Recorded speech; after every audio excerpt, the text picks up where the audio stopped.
امام حسین علیہ السلام کی شہادت کے بعد عاشورہ کے دن غروب کے وقت امام حسین علیہ السلام کے سر مبارک کو ابن زیاد کے لیے بھیجا گیا۔ حمید بن مسلم راوی کہتا ہے، میں خود کھولی کے ساتھ گیا تھا تاکہ سر کو دارالامارہ پر لے جائیں، لیکن وہ بند تھا۔ کھولی کو مجبوراً صبح تک امام حسین علیہ السلام کا سر اپنے گھر رکھنا پڑا۔ سر مبارک کو گھر میں موجود ایک تندور میں رکھ دیا اور اپنی بیوی سے کہتا ہے، ابدی دولت آپ کے لیے لایا ہوں، سر حسین علیہ السلام۔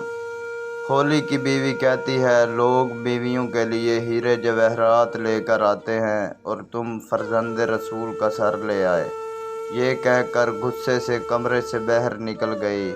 پھر خود کہتی ہے کہ میں نے دیکھا نور کی ایک لہر آسمان سے تندور تک آ رہی تھی اور کچھ سفید پرندے اس کے ارد گرد پروازیں کرتے رہے۔